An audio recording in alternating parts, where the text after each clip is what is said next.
call the roll, please. Angela Tappan, Mr. Day. Here. District B. Here. James Green, District C. Gary Green, District D. Present. Howard Locke, District E. All are present, we have a quorum. You will stand for the invocation, please.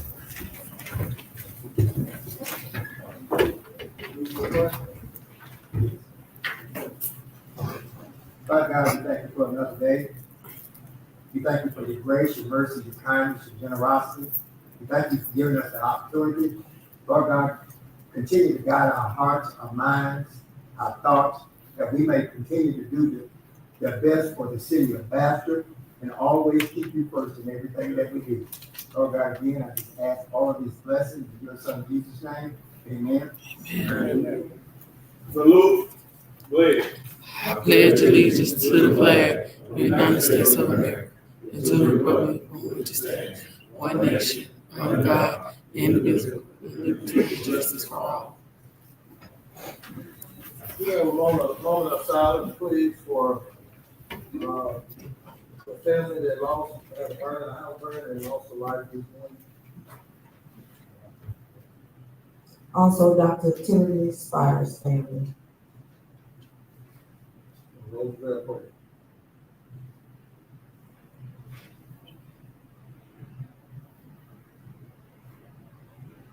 All right.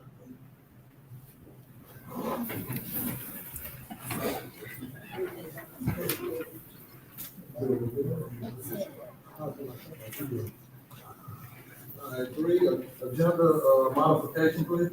Again. A couple of things. I know our last meeting we discussed, creating a review committee for the ambulance service. And I don't see anywhere on the agenda, so I don't know what we need to do next. I think you more, I think I'm gonna update on that.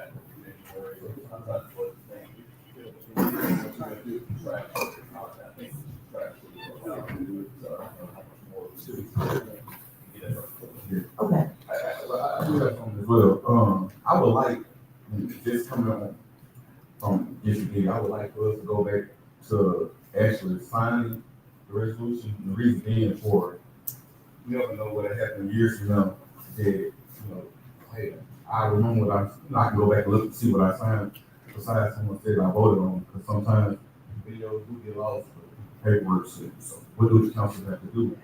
If the council agree to go back, signing resolutions or some things that come before the council.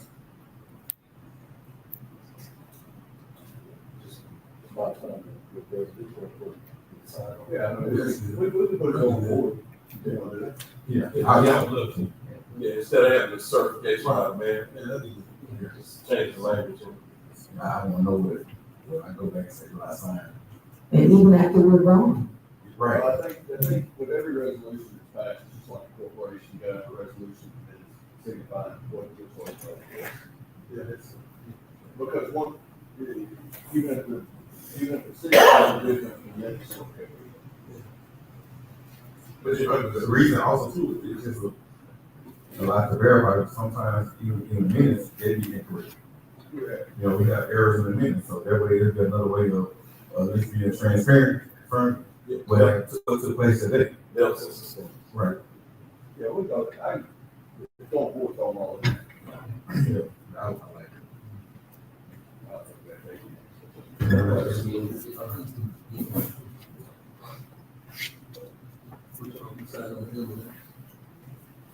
He said we're gonna tack it on to, next month's agenda.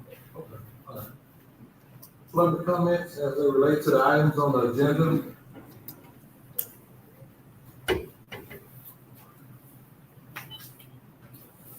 Good evening. Good evening.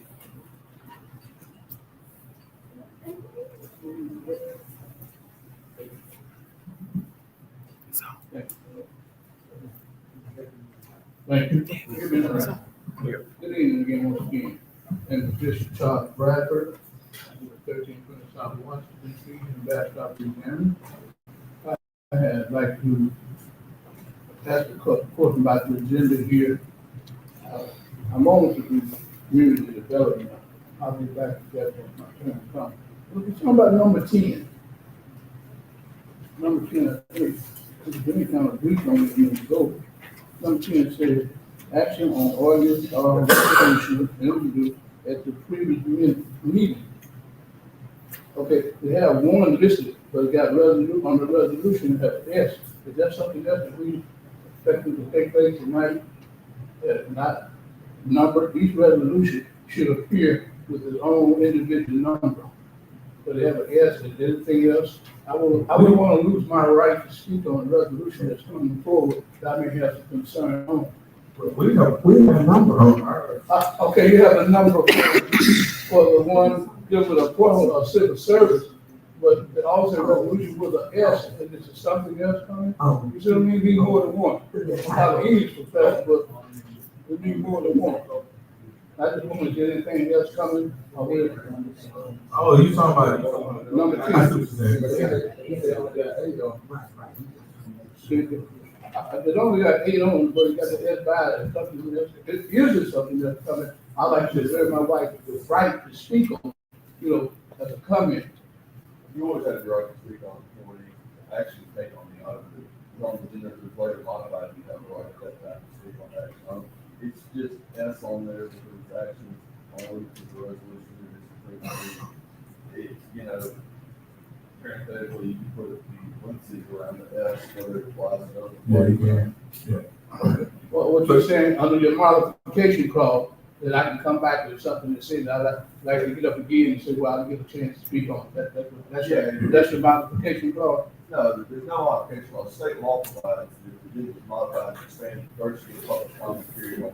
Like always. Expanded, then if it is expanded to that item, you get a second public comment period on that specific. Yeah, I understand that the she's gonna have something brought new to the business, but I'm asking my question, let's do it very close. Is there anything else that we expect to bring tonight, any other resolution tonight? No, sir. Okay, thank you. That gave me concern. I got one vote here. I look at number 12, it's about any new or unfinished planning and zoning matters. There is any other matters that I like to reserve my right to speak on zoning or planning, that, may come up, the committee may come up with that, but speak about something that we have no idea about. And I'd like to make a comment. The agenda as it's put together, those items will always be there. If there's any business underneath those items, but that way, each time hey, item 13 is always modification, item 12 is always planning and zoning. That way, those items stay the same number each agenda throughout. Okay, I understand that, Mr. Jones, but again, I want, if the zoning committee come up tonight and we decide to set a nuclear farm on West Madison, can the citizens get up at that time to make that comment? Yeah, I actually got this before, that any item that would be added to this agenda, where you get a public comment period on it. Well, we're not expecting anything from the zoning planning committee Yes, tonight. so the purpose of what we're saying is, if it's not on the agenda, then you can add it to the agenda, because it's not on the agenda, it has to come with, Make a comment. right. I'm saying that, but based on this, there's nothing to be added at this time. Is that correct? Nothing, okay, thank I you. see what you're saying. So, Let's just keep it on category, so every time there's certain items. Okay, it just seemed like if they had anything from the, I would like to see it, especially that zoning planning committee. You get your bites of that one. Okay, thank you. That's a good one. I need Even better, you won't feel that way. it. I just want to make sure, I'm blindsided. Let me know that.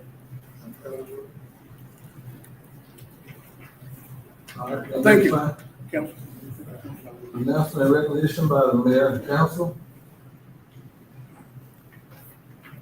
I'd like to congratulate Miss Janaya Tim, valedictorian of class of 2025 at Grambling State University. She's from Bastrop. When they say there ain't no good in Bastrop, she went down there and she worked her tail off, and she earned every bit of it. She come be with us tonight. We do have a proclamation ready. She stopped by the city hall yesterday. We took pictures. I congratulated her, and so did the marshal She stopped in for a quick second and she let me know she had a job. She wasn't gonna be able to make the night, and I said, that's what got you where you are now, today. So she had to work, she couldn't take off. And she right here from Bethlehem, across the hill, Yes, most across the definitely. hill street. So, I don't know there on the hill. But All caps. she's made the city of Bastrop very proud. Yes. And, Miss Pierre, our attorney, Mr. Pierre, his wife also, he's on the board of supervision for the Louisiana system that governs over GSU and 8 other universities. She was gonna come and be a part of what we was gonna do for Miss Janaya. So I told her she wasn't gonna make it, and I told her thank you. We just want to congratulate her and thank her because she was giving up her time to come congratulate Miss Tim. I'd also point out that Mr. Pierre. You received a PhD. Yeah, yeah. PhD. And congratulations goes out to her too. Also, we'd like to congratulate all graduates that's graduating Yes. from this city and surrounding areas. We got we have a lot of people from Bastrop that's graduating and doing good. And I just like to take my hats off. Council, I know they do too. Council, I'll be doing it in a minute. We also had a parade. It turned out real good. First year we had a float in it. Mrs. Ray, our clerk, and who else was there? Miss Cotton and Sandra, so Miss Sarita and Mr. Hatfield. We all participated in that parade, and it was awesome. Hopefully next year we can get it did at night. I'll get with Miss Chamber of Commerce, go to Ford and see if they can change it over tonight, because if Monroe can do it, we can do it. We don't have that much time. If not, then the city of Bastrop put on one. Also, I'd like to thank the city council for calling about things in our community. Y'all think they ain't working, they are working. Trust me, they're working. They call and they say, this need to be done, this need to be done. Something in the road over here. I just want to take my hats off to y'all city council, and I appreciate every last one of y'all. And I also want to thank KMB for always helping in the community, on everything, getting the houses down, anything takes them, they own it. Or you don't have that, they're gonna be on it anyway. Thank Mr. Trey Johnson for the gateways. He's repainting them, they looking good. They come in out the city, they're changing to black and white, so they look good. Drax invited me to dinner on Sunday. I got a church. I went and had a good meal up there. They get their 10-year anniversary here at Morehouse, and we appreciate them. So I think we have something for y'all. Anybody else have anything? Well, speaking of parades, Black History Parade will be the 3rd Saturday of February. Thursday.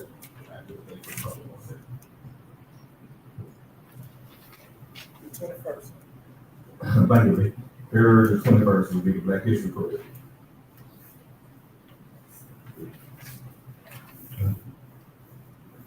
I'd like to make a comment, which is real quick. Good evening to everybody. Thank y'all for coming out. Appreciate it. I appreciate the opportunity to serve District B within the city of Bastrop. It is an honor. My intent is to be a conduit from the city to the constituents, and from the constituents back to the city. So it's kind of like a middleman. And anytime there is information that is requested, it's never about being an intrusion on any other branch of government, because we all work together no matter what. There may be some times that there are some disagreements, and but that's just the cost of doing business. I don't care what kind of organization you're in, there's going to be some disagreements. But my job is to come up here and work with everybody that's up here on this council, the mayor's office, and the citizens of Bastrop. Again, I appreciate the opportunity, because I didn't have to be here. Somebody else could have been in this seat. So I take it very seriously about serving the citizens of District B. Again, there has been a lot of activity, within the city. I appreciate the citizens, for reaching out. And, if they're calling me, I'm gonna be calling the city. If the city has some information, I can guarantee you, I'll be putting it out to the people in my district and the city as a whole, because I'm not just concerned about the district B. I'm concerned about the well-being of the total of Baton. So if we have some disagreements about information changing hands, then again, I'm looking for the most simple, basic, right answer. There is. That's it. The simplest answer there is.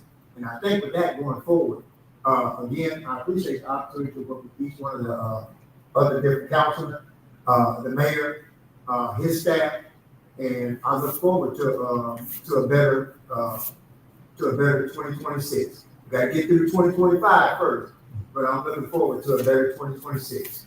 Again, thank you.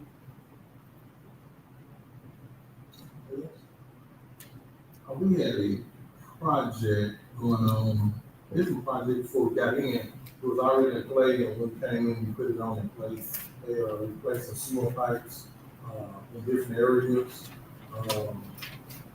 And one of the areas was up there by Toyota Belster. They went back in camera and looked at it, they didn't need to do the work, so they saved us money. But on another project, when they got down, the main line was over there on, East Pecan, they got down over there and it was worse than they thought it was. The main line just collapsed. I'm talking about automated, it just collapsed. So it needs to be replaced. We saved some money over here, and we put it over here, and now, Mr. Jones, if you can pass that out to them, that they are asking for $25,000 more to complete that project, and I just wanted to let y'all see it. Not just go ahead and do it, but it gotta be done. So I just wanted to tell you. Well, May, how much did we save, for the Toyota, coastal Toyota battery work?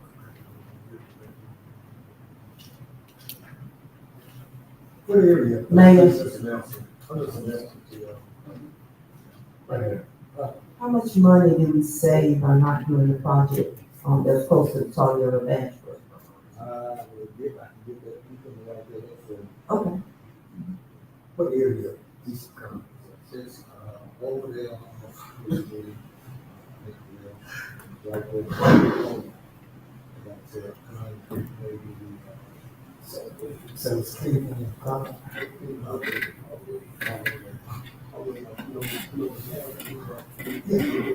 Yeah. But it's 300 a section. So the pipe is gonna be like, I think it's an 8-inch pipe, but they're gonna do it. They already did it for a 15-inch pipe. So we're getting a better deal right there anyway. I just want y'all to see that.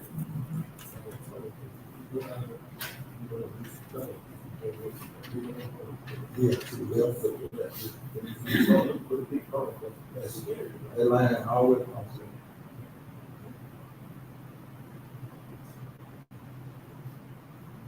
All right, another issue C. Y'all, we've been complaining about that for a while. Code enforcement is there, but over there, we got one of Mr. Lauder properties taken care of.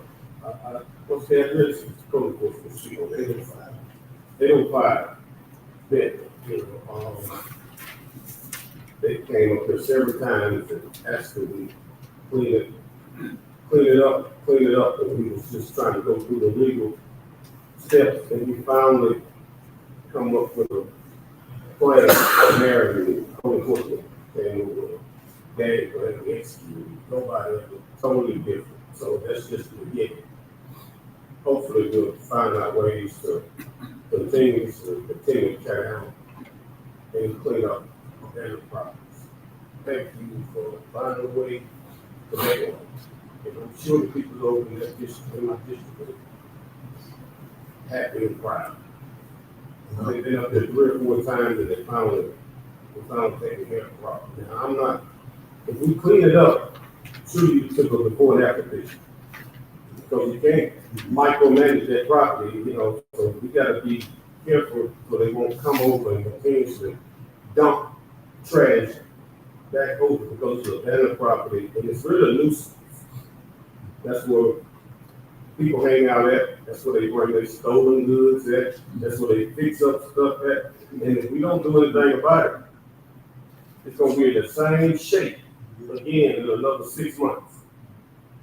So thank you for attending to some of this CDs, because we got a lot of stuff in each district, but that was a pressing issue, because it came up there several times and like again. Thank you for making it legal counsel and all y'all. Congratulations. Appreciate Mr. Jay Green for staying on top of us. That's something we've been working on since we got in. Jay Green kept staying on top of us. He going, y'all ain't got to that property yet? Y'all ain't, okay, y'all did everything? Okay, y'all ain't got to that property yet? So I said, enough was enough. Appreciate you.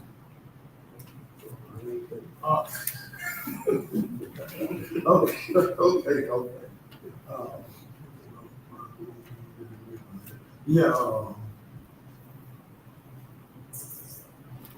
I also have asked the council to give me at least 20 properties. And then I was gonna give 5 and 5 and 5 to the code enforcer. I have not received nothing. So we're trying to get it together. If y'all give me 20 properties, I'll give the code enforcer 5 of them from each and every one of y'all. We'll get it done like that. He gonna come up and talk about it, but I just wanna let y'all know that if you can give it to me, I can give it to him. We're not gonna throw all of the property on at one time. So, number 6, consent approval to previous meetings, regular meeting, November 13, 2025. I think Jackson, be approved by. It is one change, Council D.D. Green said he wanted his credit for the Pledge of Allegiance. We need to change that. It says Jay Green did it. It needs to be amended to say Darren. Will that be a motion to approve with the amendment? With the necessary corrections. Yes. I'll make a motion. All in favor? Opposed? Motion carried. Thank you, Sam. You will. He was there to stay on. All right, 7, consideration of and action of reports of committee appointed of the governing body. A, finance committee report. We accept the financial committee report for November 2025. Yeah.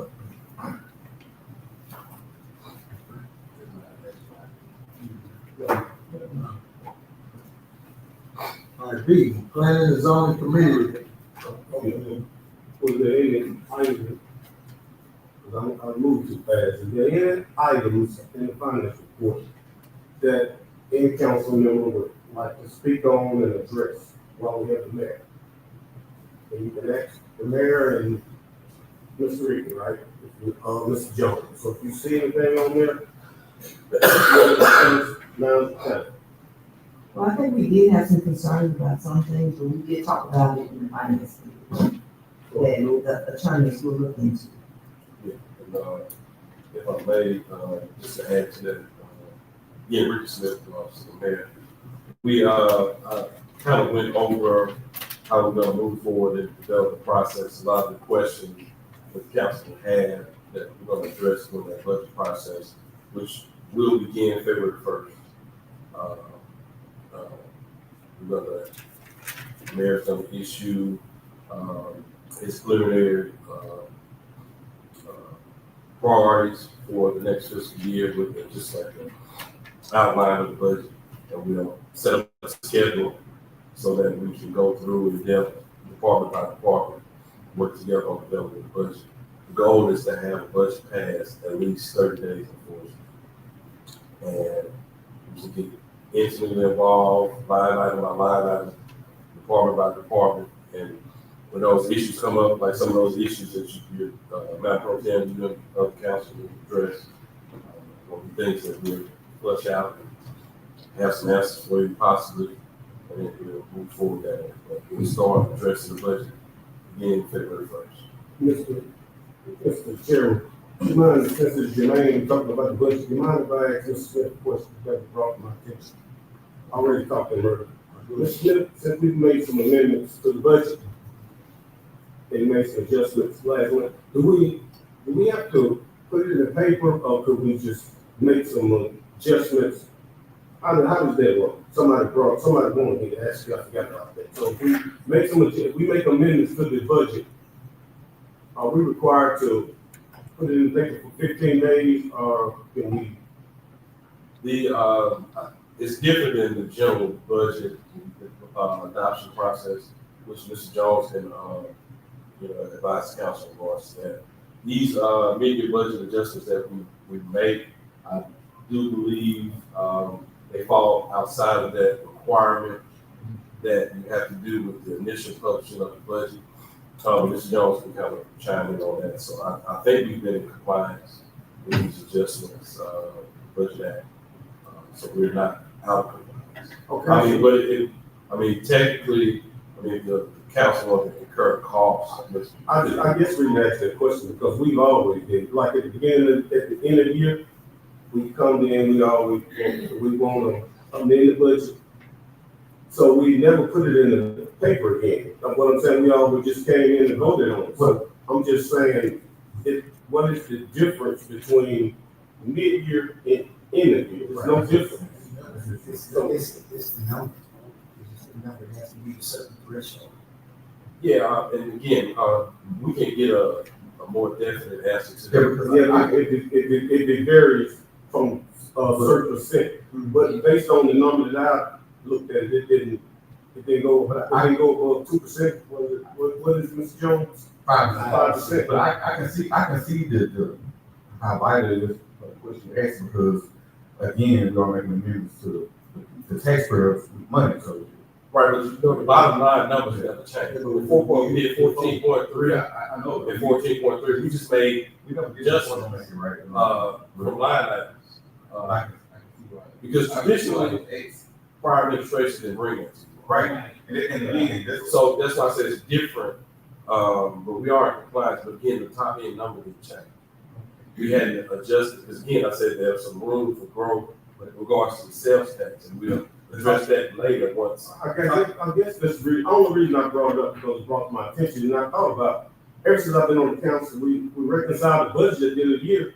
It's the same process, and we never ever put it in the paper. So I'm saying, is there something different? But are we going using the same mechanism, the same? We're following the budget. The same, are we doing the same thing that we normally correct? Because I know previous administration brought us a budget like every month to reconcile. And we finally reconciled, but it never was put in the paper. So I just want to make sure that we was in compliance. Somebody bring it to your attention, you just got to ask legal counsel. So I just want to, y'all speak on. Like I said, it's totally different, we just doing it more systematically. But I have three more questions. Even if the bottom number don't change, when the budget becomes amended, that means some changes took place.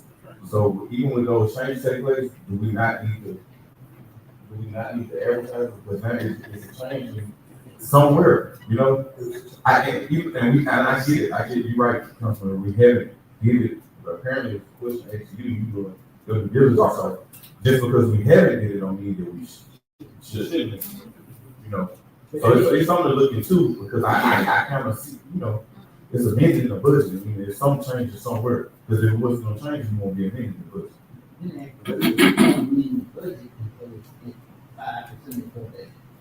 No, we're trying to avoid, having a finding at the end of the year because we hadn't made any adjustments. We've been at 5% bigger. So you bring those to us. Right. Okay. We're looking at quarter. What we're doing now is being totally transparent. Meaning that instead of us being end of year of changes that took place year to date, we doing it quarterly, which give everybody an insight on where we at, how much money we spent. Whatever line item. I think Mr. Jones will We all understand. clear that up in regards to the budget. Yeah, so you're not really adopting an amendment to your budget, you're adopting an amendment to line items because the budget applies to the fund balance at the bottom. And so the line items aren't the controlling matters for the budget act or anything, it's the fund balance at the bottom. The fund balance is not changing, the projections are not changing. It's because what you did was you means finance swapped that money that had to go into it. So actually, the bottom line number is staying the same. It's just a line items. Line items are what it's doing. So I get the bottom number doesn't change, but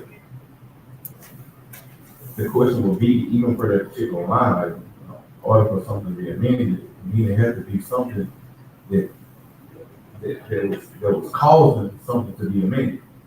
Meaning that what I'm saying, we just say we do office expense, for example. Okay, now now we increase the office expense by $10,000. Now we want to know where. So and if you do that, then you have to take it from somewhere else. In order for that bottom number to change. Because you can't increase somewhere again, not decrease somewhere else.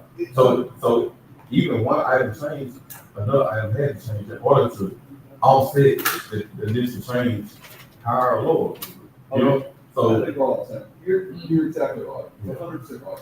It came out of a category that was that actually, as it was ticking along, that category was that line item wasn't spending at the rate that they thought it was going to be spending at. So there was extra in that line item. to put somewhere else. That's all. And when you did the budget, you saw the adjustment. Yeah. Yeah. This is just extra transparency. Right. You typically could probably do it without ever bringing it to the council because But a lot of numbers, this is it's actually helping and trying to put election. But like I said, I can see why someone can financial opinion they approach them with it because it's something dealing with the budget, it's dealing with taxpayer money. Right. And only going to do is bring it to you guys. And ultimately, at the end of the day, it's kind of like we've said for years before. You know, well, yes, you can swap around line items, but it doesn't look well when y'all don't see them for the end of the year. Right, Y'all right, swap around right. into the fund balance and swap at the bottom, like, hey, when did we swell this one up? My last one I had it here. I think it's important. Yeah. And like I said before, even though we're in compliance, if the council wanted to bear the expense, we could advertise. We have to make that adjustment to the budget to be able to do so. But to answer your question, we are in compliance. I just couldn't articulate on top of my head. I knew Mr. Jones would be able to do that more directly by looking it up. But yeah, the bottom line expenditures have not changed. Yeah, because you don't have to, until you exceed the line, you don't have to come up. So I definitely appreciate the transparency. That's why I was telling you about that other thing. Right, you did your budget. Right. So when you go over, you right. I didn't know why. Come back to the council. You didn't know what was money. It's simple. That's why I made I it. don't come up. I made it 38. Huh? I made it 38. Oh. I got you, Mr. Jones. Bye-bye. We're gonna move forward to, you want us to be planning zoning committee report? I don't think we had anything wrong. The man that did the council around over in my district. Yes. Okay, he's here tonight. Because, Mayor, can we bring him up to the mic now, or should we wait? I think that's within the purview of planning zone was. Yeah. We had a ruling for planning zone that his altered plans as altered were made him within by right to be able to receive that permit, to be able to do it. Okay, well, I guess the reason I'm asking because I spoke with him. Mr. Steve. Your name, Mr. Steve, address? the reason I'm calling him up here because somebody brought to my attention that when the council, when the legal council, not the city council, but the attorney said he was within his right, specs. He gave us specs, and he gave you specs that you had to meet. Right, so when I went by there the other day, you're almost in compliance, but you're not all the way in compliance, right? As of right now, but I spoke with you and you say you're still in the process of finishing up the project. And I just want to know, kind of give us a timeline. And I just want the people in my district to know, because you know, when a person comes to you and they tell you that they're going to complete a project and do something, And, you know, we as councilmen, we always err on the side of caution and with the homeowner. Based on that said, I went by there and looked and it's not connected now, and I'm just wondering, how long will it be, and are you still in the process? Because I know it's not complete. Because if you saying it's complete now, then it's not in specs, but I spoke with you, and you said you definitely was still working on it. So can you explain to the people, so we can explain to the people in the district? Yeah, sir, could you say your name and address, please? Steve Odom, 206 West 13, Maruga, Louisiana. Yeah. We actually held off on it after the first year, which is my grandmother. Her, my father-in-law, he just passed away a couple of weeks ago. They kind of put it on hold a little bit. And we worked on with it full strong, and Mr. Clark, he threw a wrench in it and kind of hiccuped us and all that, and they just changed the original plans on what was doing, that it had to be connected. So it did take a little bit of redesign, connecting it to the house. We are still in the process. We did the death there. I'm not able to work on weekends. I'm actually going out of town like to see my father on the weekends. Kind of been a little bit of a slow process. I did get it to a position where we could use it, and I told them to come back after the first of the year to finish kind of, other than that, that's really all. Can I ask you a question? So I heard you say that Mr. Cole put like a monkey wrench. Can you elaborate on what he did? Well, I guess it really might be somewhat my fault when my in-laws asked me to build this farm. We're just gonna throw up a not hooking carport on the park under. I had no idea that there, I guess I should have checked into a covenant regulation and all that from the neighborhood. It has to be roof line connected to the house. Oh. Well, I was not aware of that, so he shut us down for over 2 months just trying to get it processed to the, for we could go on with it. So, and the reason I asked is because I vividly remember that this particular situation, the Councilman Green advocated for it, came before the council, and I thought that what was agreed on with it. So I'm just curious to know how Mr. Cook was able to come to you about changes that was made from. Well, he didn't actually come to me. He went through the neighborhood and tried to get a petition drawn up, get them to remove it. He didn't put it there. Was that before you? Was that before you came here or after you came? Before. Okay. And then afterwards, now, right, the covenant says it has to be connected to the house. Originally, we was unaware of that. We are in the process now. Go about it right now. That ain't nothing happened right now. Like about 2 weeks ago, 3 weeks ago, somewhere around we finished the concrete with the park on, and holding off until the first year, get the holidays by the deaths and. I think that only point that I want to make is make sure that you was gonna be in compliance. You just stated that you plan on connecting it, so that's, I'm just asking roughly a date, because we never gave you a timeline. I just want to make sure that you was gonna assure us that you was gonna be in compliance. That's what I'm saying. You're still working on the project. It's not a done project. You're still in the process of being in compliance, finishing up the job. Correct. Okay, that's all I need to know. I'm just trying to get a good understanding of what you're saying. You came here and you got authorization to go ahead with your project, right? Yes. You did.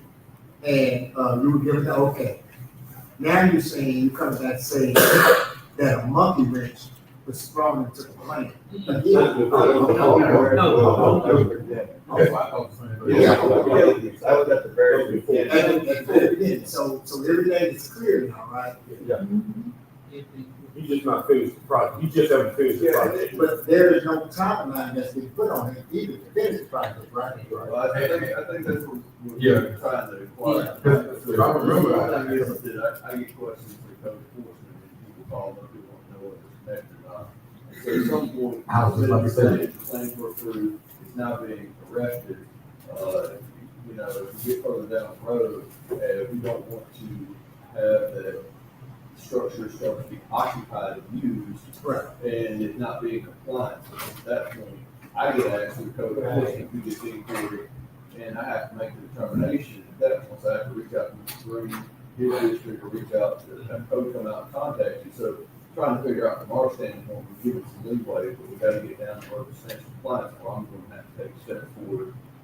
Because on behalf of the city, because the fact is, if it's being used and occupied, and then we have an issue with it's not in compliance. Because if you ask I just, we need to have this thing wrapped up within probably the next 30, 60 days, as quickly as we can. Because I guess it's, It needs to not be used at this point, because the reality is that if we ask anybody who came to us, submitted plans, and then built something non-conforming with plans which were out of spec with our ordinances, and have begun to use it, I guarantee you, ask every one of them, they're gonna say, I plan on doing it that way. I plan on picking the 600 numbers every time it's in the work. so just for curiosity, for all of us, then, if somebody come before us and we agree on some plans and it don't happen, what happened to their project? So it was approved to the body for a particular project, and then if that don't take place, what happened to the project? Would Yeah, he did put that. would he have to tear it down? Or just say it's up now, he decide now, I don't want to connect to the house. Yeah, so What would that, what would that? that's where we come in at. Okay. Is that that's where I have to make a legal decision. If you choose to do it, then what happens is you become a violation of ordinances, which at what point, the first initial step always in a project that's not conforming is that the city would go out and receive a temporary restraining order through district court restraining you from that activity. Ultimately, the end result of that is you seek an injunction and declaration of release saying that, hey, you either destroy it or we're gonna destroy it because it's not in compliance. So can we just put a timeline on this? So that's kind of where I'm at, is that I get some calls about it because it was something that was contentious, and once people start seeing it kind of being accused, But do we need to put a time on it? If he here, you know, It was just, this is something like this, we gave him, that it was okay. Trust me, I didn't bring you up, I just wanted to make sure that you was gonna be in compliance. I didn't intend for, break out of it and all that. What I'm saying is that, so we allowed you, gave us a plan and we went by it, so, Mr. Green actually was in contact with me about what's the time period, what's the timeline, so it's not just a set timeline. Yeah. It's for whether it's being used, Right. which is getting extensive on that, have to find out if it's being used or not, whenever you make contact with code. So we're just trying to figure out, hey, how quickly are you gonna get there? How much do I need to put on the calendar system to tickle back and say, hey, did this get done? all right, I'll be in contact with you so that you can give me, you're probably not ready to get an answer right now. And I can get like code enforcement, and I can contact individual council members, and we just, all you need is, we just wanna make sure that you're gonna be in compliance. It's the same that happens in district to district. If it happens in this Atkins district, or it happens in Study, or Disney, I would contact them and say, hey, I'm getting calls about this. Is that Okay, thank you for coming up, I just wanted to make sure that you was gonna be in compliance. I got the answer that I was looking for, which you gonna be in compliance. But if you come back 3 months later, 4 months later, I don't know, you might be getting the same conversation. No, we're gonna start back after the first year, shortly after, we shouldn't, we're gonna work on the weekend, so it should be part of what I do. Okay. Yes, sorry sir. about your loss. We all good here? Yes, sir, thank you. Yes, sir, appreciate y'all. I'll be contact you, Steve. Request speaker items submitted by members of the public for the agenda. Hey, Mr. Tony Miles. We got to move up. I'm Tony Miles, 611 Pearl Street, Bastrop, Louisiana. Mr. Mayor, Mr. Tappan, Mr. Doty, Mr. Green, Mr. Locke, Attorney General. You know, I know I don't have to remind you all the improvements that Henry Cotton was, his accomplishments, his achievements. He did a lot of good for a lot of people. And to this city and other places. He gave all he had until he had no more to give. No, he wasn't a perfect man, but he was a good man and one worthy of double honor. And I do not believe all he did impacting the life of so many should be left to linger in the annals of time. I believe it's the right thing to do, and I believe that you are the right people in the right place at the right time to do this, to make the birthday of Mr. Henry Charles Cotton a city holiday, and to change the name of the airport to the Henry Charles Cotton Memorial Airport. Mr. Mayor, thank you. Thank you all. Sir?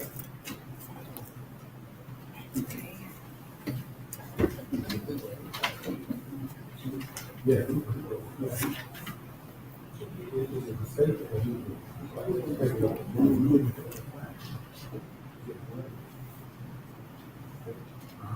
We gotta go get council body, so we gotta go for them stuff. Yeah, so as far as the employment holidays, we can do that, that's something that can be, done by proclamation, be done by resolution, however it wishes to be done. Naming the airport is something that we have to go through with the FAA, just to make sure we can follow this grant, because there are grants related to that, and there's a little bit of things sticking with it. That was probably a little bit more of a holiday pass, because initially, all the research on, holidays and things like that happened this last month. And, those are proclamations or legislative vehicles, the council can issue a resolution on the mayor can issue a proclamation. And those go on. So we, there's a thing for them. When is his birthday, you know? I believe it was, December the 9th. it's a holiday, you can wear. Any holiday? No, like the holidays is for the, Making it a city holiday. like this. Like recognition, like that. Okay. You could just explain this is this day. Yes. That's what I'm saying. Like, Put it on the agenda for January. yeah, I definitely should get a proclamation. Then, whatever proclamations you should all write in the council about. Thank You got one attitude. See you next time. All right. Happy holiday. Happy holidays, you too, Mr. Stoneman. The city employees gonna be out that day? No. I'm sure they won't know that.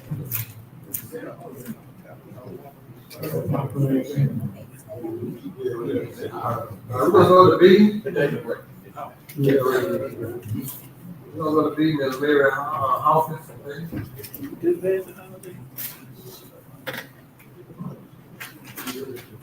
Mary Hawkins, 358 West Jefferson. Just being a wife of the ambassador working is very hard. And I don't want to go by what I heard, but it's what I know. It's been ever since March. And I hadn't got nothing paid yet. Got no payment. Well, you got payment from mine. I'm talking about on this particular property, Identify the property. 1305. Weeks. Which, Okay. no, I'm not talking about that. Okay. You said, Oh, yeah. 1305, you talking about being, Councilman Burton? Yeah. Oh, Ms. Mary, today? Yeah. What's the situation? Mr. Jones, would you please explain this so For Councilman Green to have an understanding, 'cause I asked her about, she was, I'm sorry, Ms. Mary, are you through? Yeah, I was just about to ask, Are you through talking? Was your presentation recorded? Yes, I just want to know Well, you said, get on and understand why I had to pay. I need over 200 houses in Bash. And I never had this problem. And to answer the question, as long as- Just speak up, please, sir. Can you speak in your mic, please? Please, yeah, ma'am, you don't just. Ms. Hawkins has performed numerous demolitions. I've talked to Ms. Hawkins numerous times, me and Ms. Hawkins have spoke. The issue on this payment is that this was a cooperative endeavor agreement. There was two parties contracted to this. That was the city of Baxter, and that was a individual who was the representative for that piece of property, 1305 meters. When it came time, that CEAs are nothing more than contracts. City of Baxter, this private party who represented that they were the person who had the authority to maintain that property alone. That's what protects us. We can't go on somebody's property that we have no right to be there without that. That person was going to get reimbursed for any demolition work that was done on that property. When it came time to have that agreement signed, there were some issues that were similar to this happens that we discussed last week, or last week. At which point, the private person who was supposed to come up here and get the payment and execute the CEA said, I want to submit a W-9, I don't want to get that 1099 this month. They did not want to appear at that point, which then left a house was demolished by Ms. Hawkins. Literally everything that it was. But the contract was between the city and the private person. That person had Ms. Hawkins to do the work. We would reimburse that person for the work that was done when the invoice was presented. Going directly to Ms. Hawkins circumvents us having the authority to be on that property. Basically, we don't have anything from that person saying that we can pay, if we pay the contractor for that work. That means that we authorize the work. We had the contractor perform that work on our behalf without the owner or representative owner's permission on a private piece of property.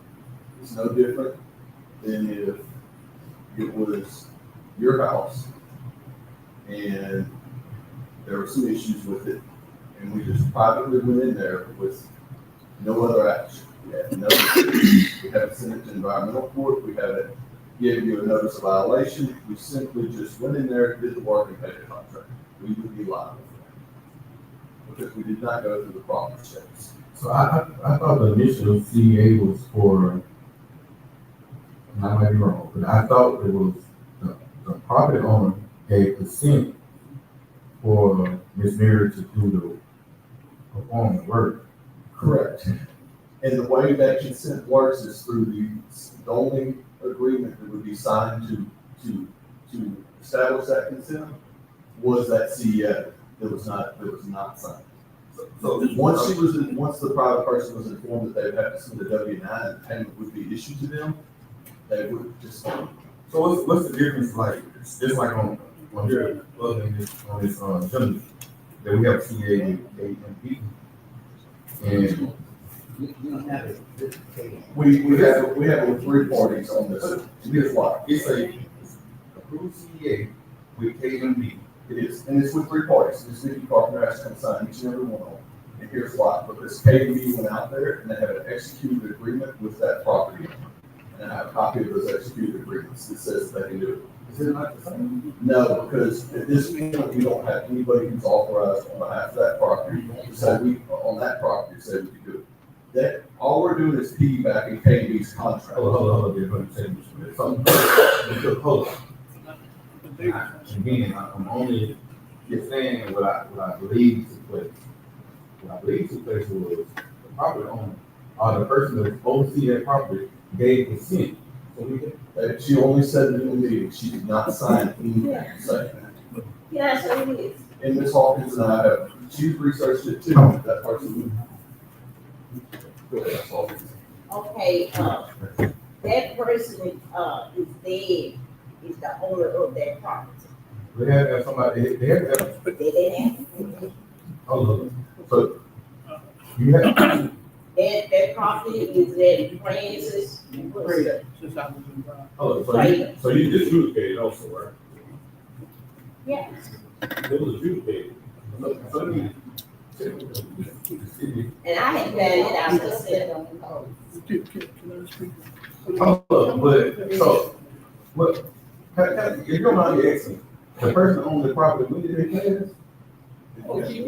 It's there. No, we talking about the property you did. Uh-huh. 1305, you should, it sound like. Preaching.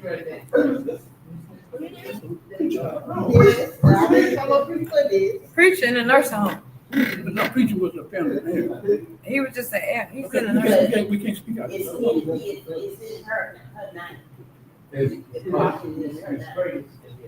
You can't read. Yeah, so that's it. That's it. I don't have any, we don't have any authority to be there. So, can I ask one question? So if it wasn't the property authority to tear down the house, yeah, who told you to tear down the house, Mr. Hawkins? That's all. Can I speak? Y'all let me speak, please. Thank you. Thank you, Charles Bradford, in South Washington. See, ain't over the At the time, No, it's not. I was the term mayor, term council at the time. It used to be very close. Mrs. Harris is here. Ms. Hawkins signed, Ms. Harris is, and Mrs. Hawkins, Mrs. Harris, I went to her home personally. Did I come to your home personal? And got the consent. The consent form have been signed. By Mrs. Harris, who's the overseer of the property, Mrs. Contractor, Ms. Hawkins, myself as the council. All three signatures appear. Hold on, man. Hold on, attorney. You ain't gonna call three people to lie tonight. Not tonight. Okay, well, you said you didn't have a form to this. You can sit here and play your mess up all night long. So who was legal authority? I guess that's the ultimate question. Let me show you what it all got caught up in. Please, I don't want to sit out anymore. I'm not here to lie. I said we want community. This young lady, Ms. Harris, did her part. She did her part, I did mine. I turned it into the attorney several times. Wait, hold on, you turned it one, where did it be at? Where's the W-9 at? Okay, now the W-9 is prepared by Mrs. Harris. Ms. Harris said, I don't want to, excuse me, Ms. Harris said, I do not want to sign a W-9 due to her tax problem. She said, but I gave her consent to do the work. So let me ask you, so stay right there, hold on. Sure, please. Stay right there. In order for Ms. Mary to be paid, a W-9 had to be signed by Ms. Harris. So let me ask you a question, Ms. Brown. At the time, did you ask Ms. Carolyn, would she be okay with signing the W-9 for Ms. Hawkins to get paid? But truthfully, I didn't even aware that she had to sign a W-9. It's not stated in the contract that a W-9 would have to be signed. Pull the contract up, it says nothing in the contract that you need a W-9 for. So when you did the work for Ms. Angela, did you have to sign a W-9? So you was aware of a W-9 needed to be signed? No, she did this work first, she wasn't aware. So my property was different. Yeah. Mine was a different circumstance. Exactly. Hold on, I'm going so Please. I'm only speaking in regards to the W-9. So I was asking Ms. Hawkins, was she aware that the W-9 had to be signed? So she was aware of the W-9 had to be signed, correct? Not at this time, she was. But she had to be because she did hers first. No, she did hers first. I thought she did yours first. I think mine. No, she did her form was signed first. I was the first one to do the ARP project. That was the first initial one. She did hers first. So at the time, Ms. Ruff, you wasn't aware of the the W-9, we can sign. At the time, it was not a contract that a W-9 had to sign. So to be truly honest right now, so the only thing holding up is W-9 being signed. Right. A W-9 being signed, Ms. Harris, go on and speak to that, she said she did not seek in contract, So she's Ms. not willing to Ms. sign Harris, a W-9. Do you feel comfortable with signing a W-9? Well, you don't got to answer this now, because again, I'm just trying to, I see Ms. Hawkins on here, I didn't really. Because with this W-9 conversation came up, Ms. Harris had been before this council herself on several times, trying to say, hey, look, get it taken care of. Mr. Jones said, I'll get past that. The only thing we need is the mayor signature to make it possible. So, if someone's on W-9, they have to file that on their. Oh, right. She didn't do the work. It's not It's a problem. It's not, She's overseas. it's not our rule, it's the IRS's rule, right? Any person who receives a payment from the city, $600 tax receipt, has to have a W-9 if they already contract with us. That is a contract with the city. Anyone to do the work, get the work right here. Say that again, Mr. Jones. Anyone to do the work. Anybody who receives a payment. Okay, get a payment for the work. She did the work. You said it right about that. First time you exactly. But I'm gonna do all that. And to be honest, and I'll tell you this, the night that it came out about the W-9, had we done, because I know we purchased. Ms. Monica informed them of that. You can pull the video from that night. Ms. Harris said, I've got no problem doing that, I'll do it.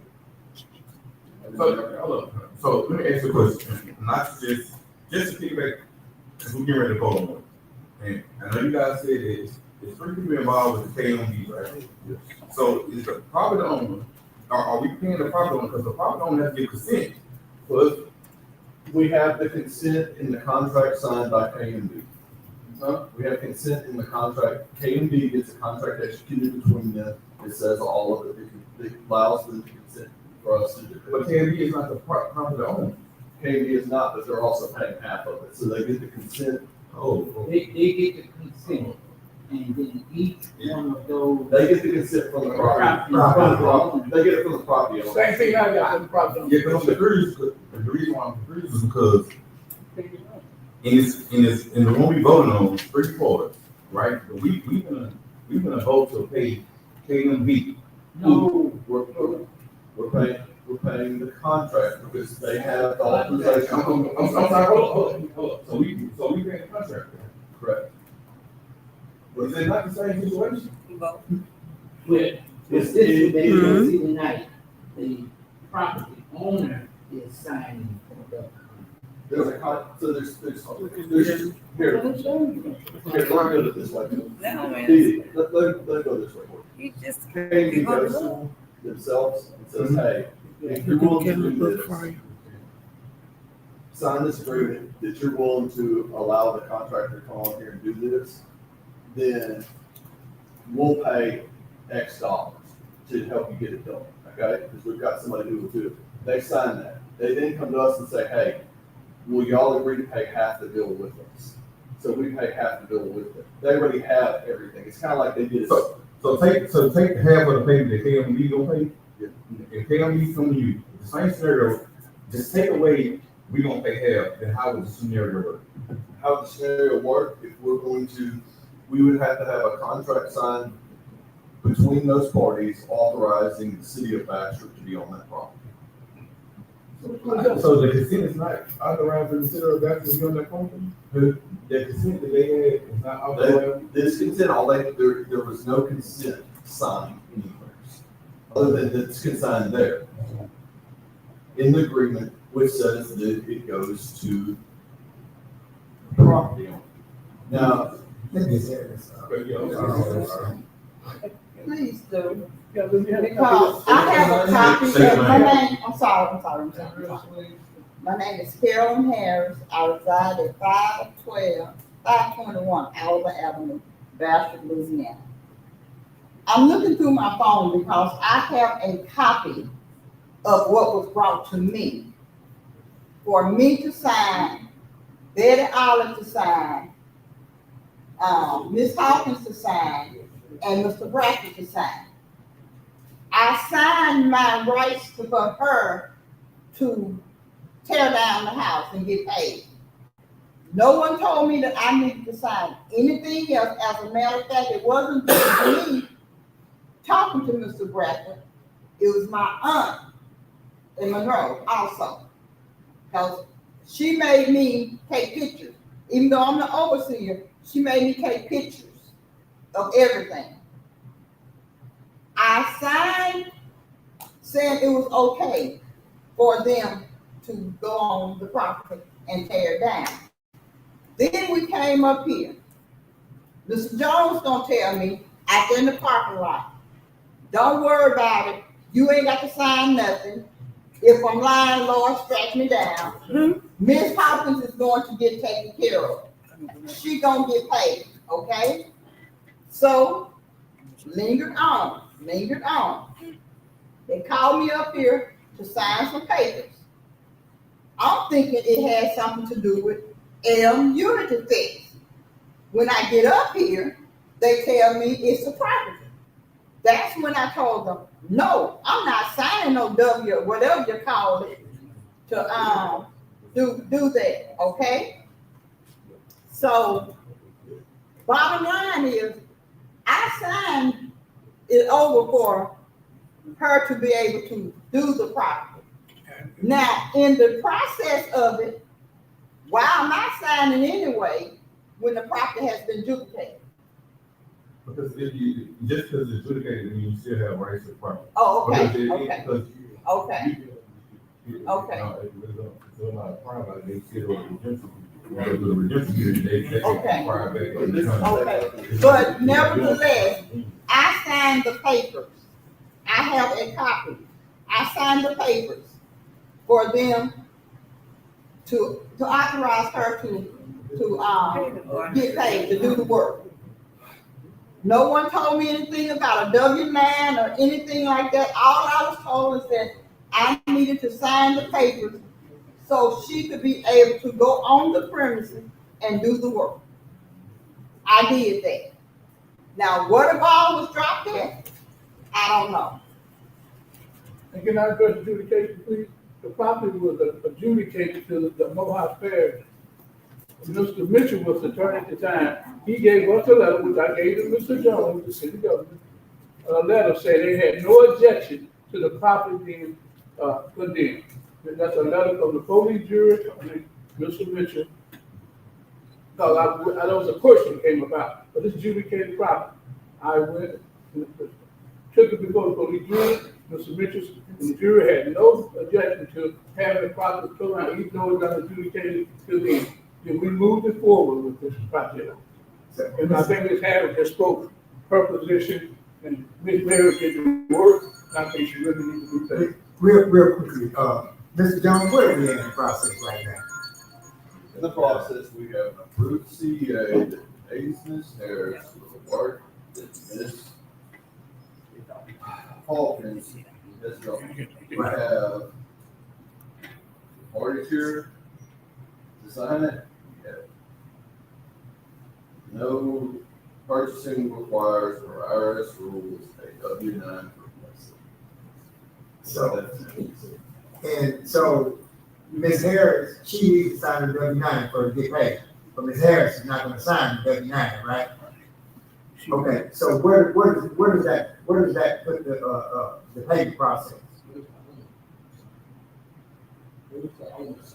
The owner cannot sign without my authority. So here's the fix. Hey. This is the first time since this, and also understand this. Everything this Harris just told you, don't trade the parking lot that long. Because there was fixed. It has been fixed, except it's lingered on from, Ms. Harris can correct me, March. I will. What March. you say now? Was it March or April that we've been dealing with it? One of the two of them. One of those two. It's been lingering on since March, right? There's a lot more of the fixes I offered at the time they were offered or not. So by the time July rolled around, as you can tell, it's quite contentious everybody is kind of, first time I've seen Ms. Harris since then. There is a fix, and there is a fix that I can code. We can alter the CEA to pay somebody different, but I can't alter that contract until it's voted on by the council. If Ms. Harris can sign it, and I can get everybody in, but by the time the administration got in here, everybody was, because it had been 4 and 5, 6 months. What can we do? I think that. I can, if Ms. Harris, if I can get it on the agenda, the altered CEA, where Ms. Harris signs off on the work being done, just like me, then Ms. Mary signs off that she's going to get paid, which is fine. Then find Ms. Mary's structure. Then we can pay, because I have somebody who can essentially work on the property, and we can put it in the January. Ms. Harris, that work? Talking about my signature, I say that again. I just need your signature for the consent, because I have to alter the paying party, which is. Okay, so the consent that I did the first time is invalid. Well, it's just because that contract that was voted on the paying party was to you, and now I have to alter it to her, which I have to have that voted on. I'm information, council. Okay. Let me get through real quick. Now you're talking about a fix, a new fix for Ms. Mary to get paid, right? Maybe that's a bad choice of word. Well, it's not, the only part I can do is it's new, it's actually been in place since May, I just haven't. Right, so what I'm asking is, so now that there is a way to fix this, I don't wanna have this, let's say it comes to the council, then voted on, it's approved, and then something else. The something else I'm worried about is, do we have the legal documents that actually say that Ms. Harris is the representative of that property? Yeah, that's what she signed. Huh? That's what she signed. Okay. I think I can bottom line this as we can move on. Yeah. Please, do. There's a legal contract been executed and perfected. The only thing that's holding payment up was the W-9. We don't get a W-9, we need to execute a new agreement. Yes. I amend that agreement, but it's gonna be a whole new agreement. So if we're gonna be paid, still have to have a W-9. So that's been the bottom line issue. There's been a legal contract that's perfected. The only hung up was the administrative part, which the IRS dictated with W-9. So the fix that Mr. Jones is talking about is executing a whole new agreement that y'all have to vote on like you would have initially. And then Ms. Harris, but get the check and she has to do W-9. Like she did with your work, Madam Pro Tem. That's it. Ms. Hall. I was gonna ask you, sorry, something, but I was kind of close on this, is another conversation. Now, when we talk about, maybe you can answer this question. When we talk about the W-9, this other, CDA that we've been doing with, KMB, right? Only on this. We're gonna, the person that's doing the work is gonna have to submit the W-9, right? Oh, let me finish. I'm saying, I don't know. So the person that's doing the work is going to have to submit the W-9. So let's backtrack to this property. So she actually did the work. Right. So what would be the difference in her, but let me finish.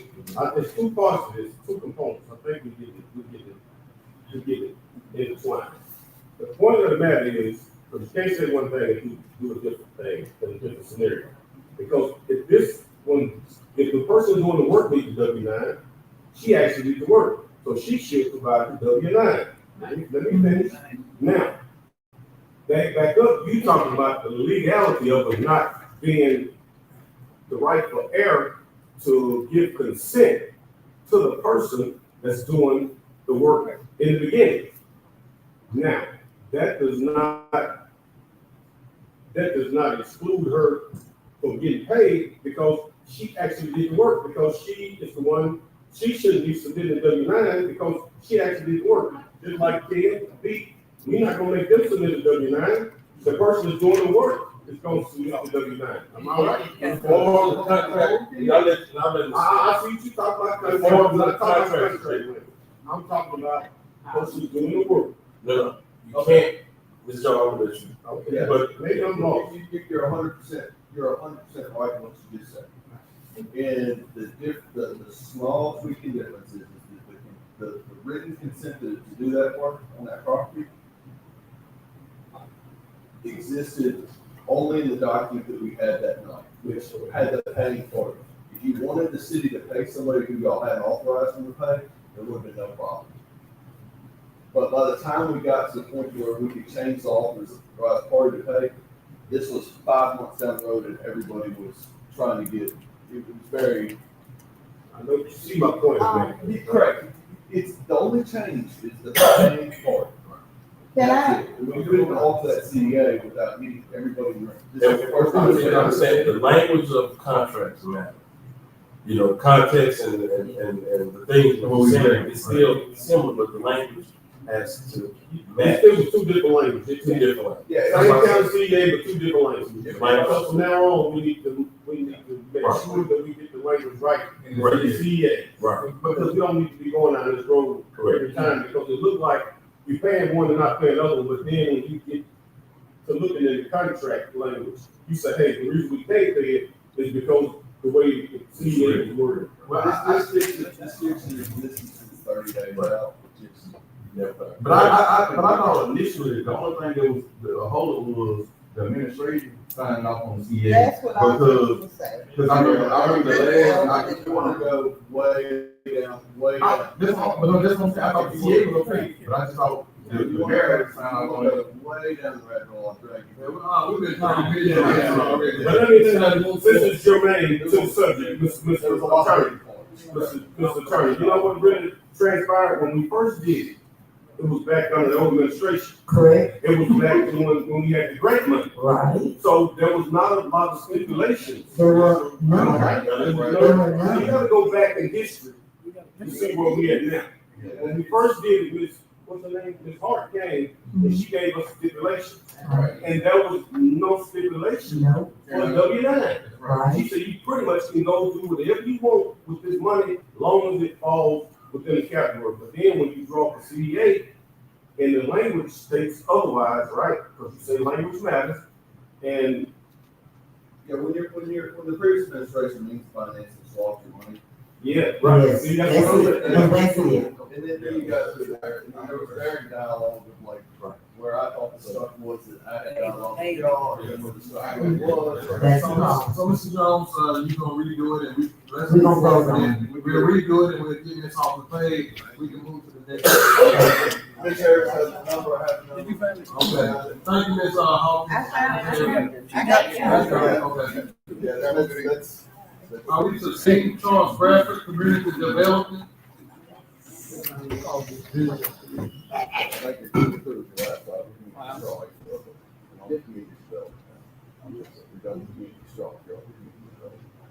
Community development. Yeah, that's what I'm about. Yeah, I appreciate it. The great community of Bastrop. Mr. Brown, they said you already had your turn. No, I got a couple more things to check on. No, he had the terraform items. What's in the terror? See, no, that's the way you do things. But I'm gonna go and move on to what I'm here for tonight. Again, community development. We're a city government. Everybody knows that Bastrop needs to be developed. Each and every person in this that has been elected is a part of the development of this community, along with every citizen of this community. But no time, Mr. Rock. Okay, now, don't start that for 30 minutes, just we're talking about some shit together. Don't waste it on that. All right, don't time me now. Don't talk about time, go home. That's the movement. Okay, we're gonna talk about community development. Okay? First of all, let's talk about blight in this community. In order to have development in this community, we're gonna have to deal with our blight. I said we. That's the city government, as citizens of it. Okay? Now, another thing, education. We're gonna have to network with the other agencies that go into education, because there are people right here in our parish, that's building schools all over the state of Louisiana, and we don't have one. The same outfit that you see on 165 Stellarton, the same person will be at Morehouse Parish that initiated it. That's the same. Why? Because we can't come together. I said we, as a government body, okay, as a city body. So, for instance, budget. We gotta be sure that we're following the Budget Act. And I ask each and every councilman, especially my councilman, to do their own research. Because mine is different from the attorney. Not a done mine. Because if there's any reason to amend any part of the budget without bringing it before the citizen, why have the citizen do the original budget? Oh, that's still taxpayer money. I'll show you for example. I hear our council talking about amending the budget, the sewer fee. Sewer fee cannot be put into the general public pay administration. That's a voted millage by the citizens. We can't do that, it's against the law. Do your own research. Don't take it from John Pratt. Please do your own research. I love this city. I think Mayor Moore was at a meeting just the day before yesterday. I was surprised how many people in education and throughout all different walks of life got to say how much they love Bastrop. We love this city, and we got to stop this bickering, battling, and carrying on among one another to build our community. That's community development. I also want to speak on economic development. Compliance. Are we in compliance right now with the received state and federal grants? Mr. Jones? I think that might be a problem. We are? Okay. What's your name? I'm sorry. We are. Thank you, Mayor Moore. And when is that audit report is due? We got to sit on Yeah, okay. You got it till March. March. We don't say anything. You already know. Yeah, I know. Yeah. I want to make sure. I want the citizens to know what was going on. Sure, you know, I'm gonna ask a good attorney to tell you never ask a question if you don't already know the answer. Okay. They'll tell you that you do that.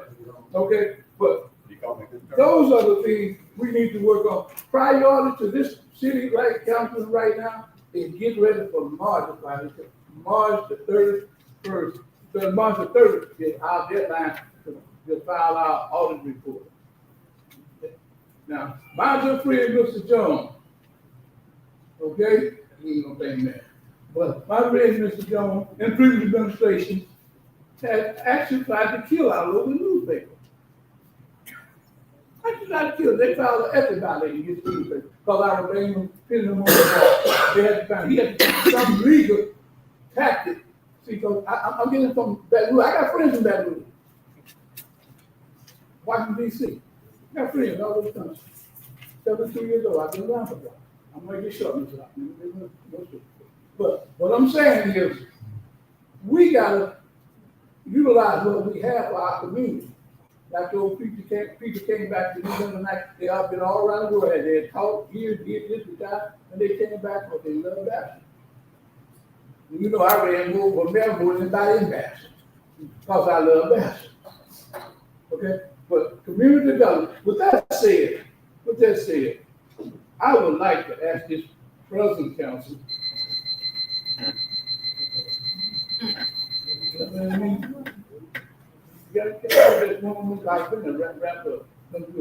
Therefore,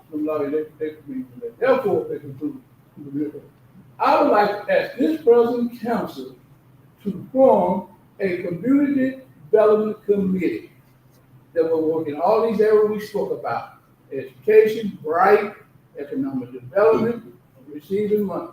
You get your community involved, your communities involved, and the people that live with you involved. I think we can move our community to another level. I think I'm here to say it's a new day and a new way. Let's do it the right way, and we'll get it done. Thank you, gentlemen, for your time. Now, and have a very good evening. Thank you.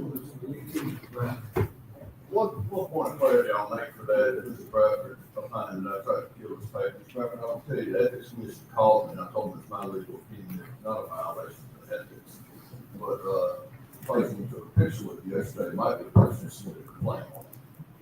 What happened yesterday? Oh, okay. Oh, you wasn't a representative for that person, daughter who did that. Your name came up down there at the board. Yes. They name didn't come up. I'm gonna sit down, I'm gonna leave it alone now. Come on, man. We can talk, we can have, me and you get together, me and you, we can talk.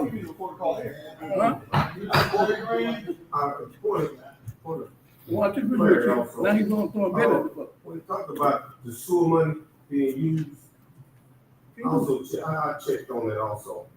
And I spoke with the auditor also, and he said we in compliance with the bracket. He said when we can't use the sewer money and like, well, we go by legal advice, and then I also talked to the auditor, and he said we was well within our right to use the money. He don't know why we haven't been using it in that manner.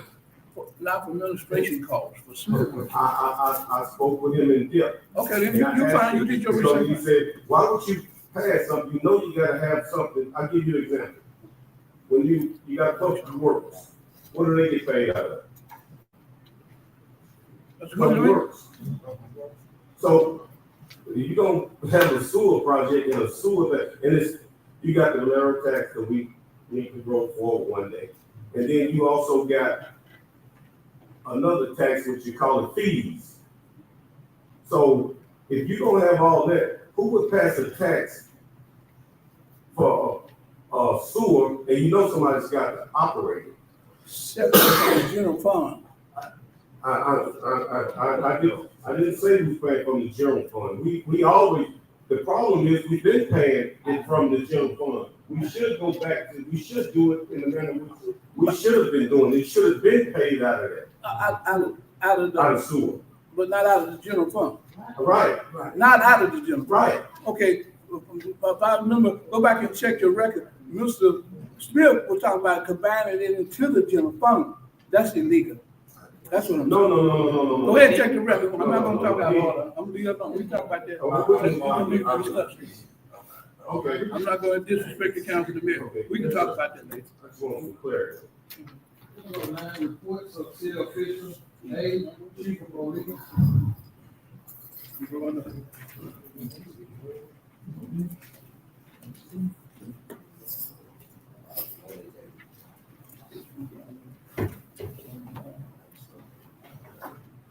Good evening, Mayor and Council. I talked, right? We have 5 renewals. I recommend these following establishments for renewal of liquor license for 2026. And the first one gonna be Asano, 124 South Washington, a Class R restaurant. Happy Stop, 1233 North Washington, Class A retail. Happy Stop, wait a minute, Morehouse Country Club, 1729 Gladney, Class B, private club. Value Bucks and Brews, number 25, 1008 East Madison, Class A, retail off premises. Andy Stock, number 1, 1610 West Madison Avenue, Class A, off premises only. Chief, if you bring this before us, they are in compliance. I'll make a motion that we approve. I say. Yes, ma'am.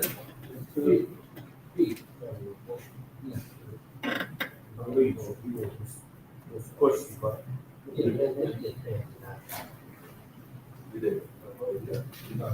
I have a motion on the floor. Not second.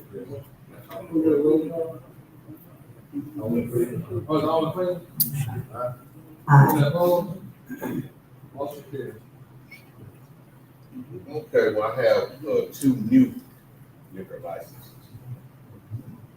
The first one is gonna be 741 Collison Road, JLL stop number 3, Class A, retail dealer off premises.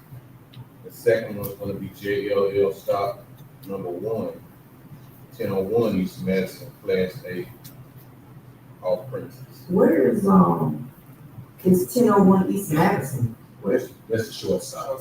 Oh, okay. They changed, owners. And JLL number 3, that's Hester's. Remember old Hester's on Collins Road? Oh, yeah. Yes, ma'am. Okay. That's in detail. Oh, that's what it's I make a motion. I said, I make a motion. Opposed? Motion carries. Chief, I think. Chief, you have a good report about some, people that went to the academy, right? Yes, ma'am, we had 2 to graduate, this Monday. So they have already started on patrol. One was in here, I guess she left. Yes, ma'am. We had That's 2 great. graduate, and we had one yesterday that, passed entry into the, okay. That's wonderful news. Okay. What does that bring our numbers to now? Our number still is at, 16 for now, but that's the complete number for the, department. The number on patrol is gonna be 7 still, until we get this other train. They'll move it up to 8. We also lost an officer. One of our officers left and went to Monroe. What that make it? It's still the same because he left and we gained one yesterday. That's 7. Right. So how many days are we operating our police department? We're operating every day, and 3 nights. We have a shift that works, and on the other 2, the other nights during the week, the sheriff department supplements. Thank you, question. How many days are you operating full time? 24 hours. Because you say you operate every day, but then you said you just operate 3 nights a week. 7 days a week, 3 nights. So it was, I mean, not to speak about budget, but was there budget for it? Because I'm assuming that we don't have to eat that cost somewhere else for how we operate. You didn't present us a balanced budget.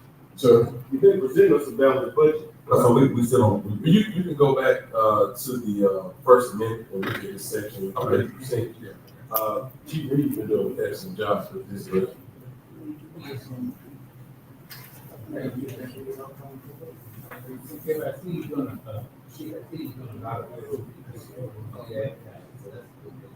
Yes, sir, I'm just, if I could get the retention, if I could keep them, right.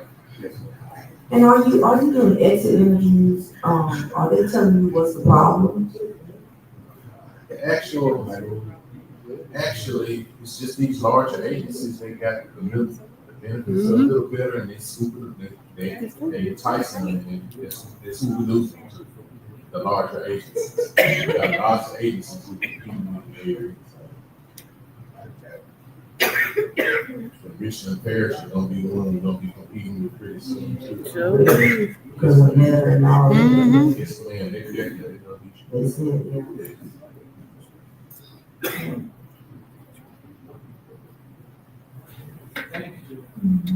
Good job.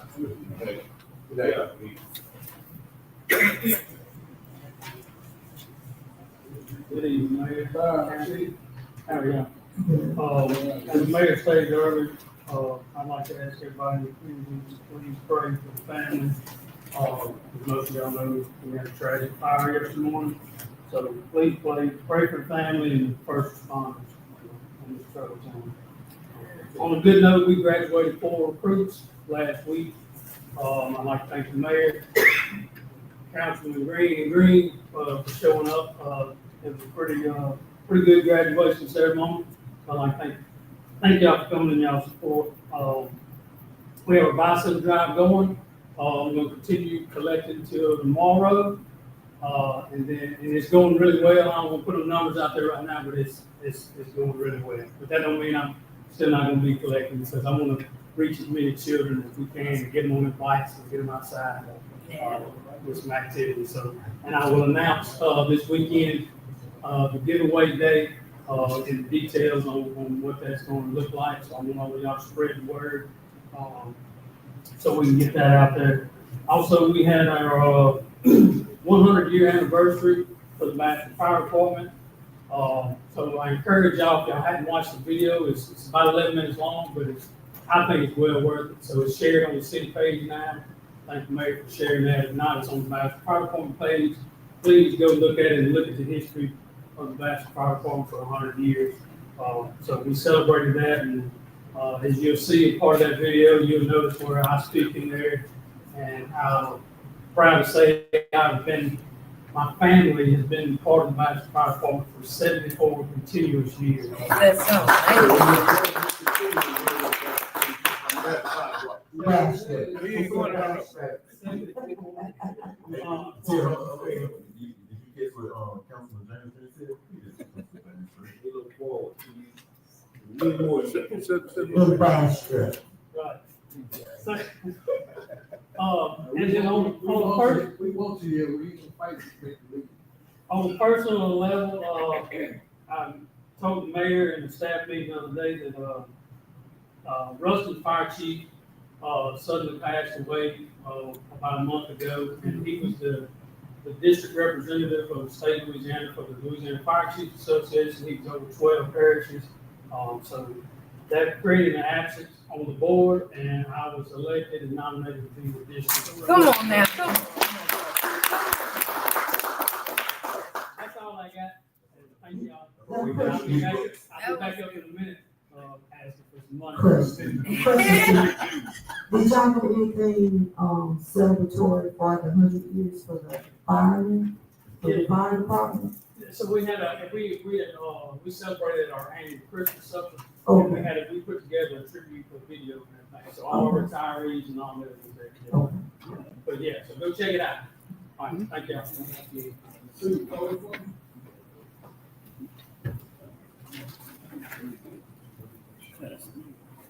How y'all doing? How y'all doing? All right. I don't have no update for this month. We don't have environmental for this month. It'll pick back up, January 28th. And we'll go from there, like, as the mayor stated, like the property, the 20 property, we get them in to him ASAP so we can get it going. And what that's gonna do is gonna help keep a order on what I'm doing in East District, because I don't want nobody to feel like I'm in Councilman Green, James Green district too long, or Miss Tappan district too much. What about my district? So, exactly. So if everybody give me, get them address to you, of what needs to be done, we can keep, a good, what I'm trying to say. Overall, not that's demolition, Even to, Yeah, everything. I can't say that. And I can't say, if I ran that, address already, I have done it, I will let you know, go to another one, and we'll keep going. Yeah, last meeting I had stated that I have this, I wanna say he probably called and texted me like 4 times, like, what is this? I keep forgetting. I got a question, but I'm gonna get that. By my district. Larry, probably most of the properties in my district is dilapidated. It belongs to 3 people. The city, the parish, and the lot. Right. So, spoke with the attorney, you said it last time. So what is the process instead of breaking it up individually? Mr. Jones, you stated that by him owning a company, that we have to send it to him as a whole for each, instead of each property. So I guess let me finish my question before I look at the train of thought. If we gonna send him a tax bill for one thing, so that means he operating as one entity. All those properties fall under one entity. So my thing about it is, it should be easier and not harder to revoke his license because he operates under one entity. So if he's gonna continue to be a nuisance to the city of Bastrop, we need to put some teeth into what we say, because most of the blight around here, he's the culprit of it. Because So this property, I rephrase that, the property name, the owner of the property that's listed is it's not individually, he got a lot of properties, LLC. Right, exactly, he got an LLC. So it look like we should have to go after the LLC. So they remove it for the first of the year, occupation license? So it's time, we gotta do something now. I mean, we need to not grant him a license, that's what I'm saying, he doesn't need one. We don't have anything in our, that's moving forward in January, is bringing that stuff, bringing the revisions like your alcohol, franchise, your alcohol piece that we looked at, and all that, is bringing into the first year compliance, so everybody's well aware. We bring first of the year, you've got all the way through the time, to get your stuff fixed when it comes to the, I guess, I don't know, and maybe, I don't know if this needs like a special call meeting, because we are not even slapping him on the wrist right now. Well, We granted him an occupational license to still collect rent, he's still making money, and properties look like trash. well, we're doing more than slapping on the wrist right now. Yeah. All of his property returns were returned with, unpicked up. However, that might have been a barrier with the previous code enforcement, but this is not a barrier. With this code enforcement and this, because we just proceeded with action on the property. And so, the next avenue is that, we can go and proceed. You know, one thing with ordinance changes is, one is that if we did a call meeting, we still have to advertise in the period. Two is you always want to wear the white hat and say, hey, yeah, notice, this is the beginning of the year, this is advertised, this is what we're doing. We've discussed it, talked about it. Not only did you have that, you've had notice that these properties were all, once the work's performed, the lien will go against those properties. So you have notice of all this, and now the last remedy measure is we can revoke your occupational license. We cannot proceed with business into the next year. So was he one of the cases that went to environmental court? So once environmental court, no. Short answer is no, because that requires participation. If you're not picking the notice up, there's no participation. There's no need to come up the docket. We know where he is. Yes, there's no need to come up. There's no need to come up the docket with anything. So you're not going to participate. Everything we can do in there, we can do outside of it. And so we'll just do it without having you the opportunity to be heard from the administrative law judge. We'll just do it. That's what I call unconsensually. We don't technically need your consent. It's just if you are going to participate and come here, there's things we can give time to. Maybe somebody's disabled. Maybe they have lack of funds. Maybe we can help out that. Of course, those people are built for environmental. This individual, no participation, no anything. We're just going to proceed with it. Here's the bill. You have X number of days to object to the bill. You object to the bill that comes here, gets voted on, the bill's fair, against the property. Can this person or this LLC be served? We know where the central location is, where the main office is. You can be served with it, but the law requires that would just be additional and it's not effective for law. It's just, it's no, they don't have to sign it. That's the requirement that I could not get through code enforcement previously, is that is your address. It's just like your driver's license. If you go down there, and a lot of people will change their address on their license. If they send to you a notice that says, hey, you gotta pay this, and you don't pay it, they'll suspend your license. They don't care if they know that you live down there, and maybe the person's office lives with you. Whatever your license address is, that is it. His address on those tax assessment rolls is deemed to be the place that he is to get his notices. We don't go outside of it. Like I said, we're doing great because he's gonna be for a rude awakening when he comes to the office.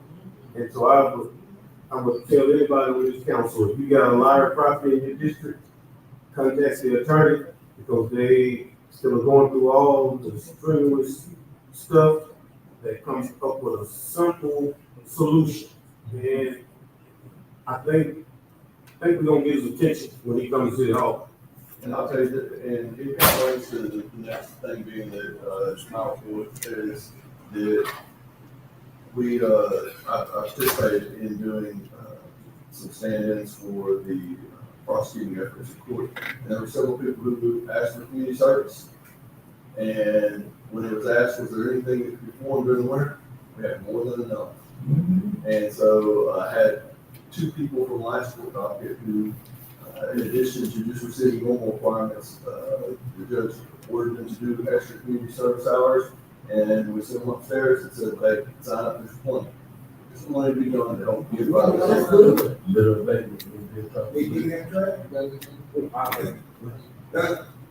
They do a load, we say for 20 hours. I have a question, No, you good. I have a property, and I guess Debbie, you can answer this more cheaply, so I need to ask it. There is a, property, in my district. It's on a dead end.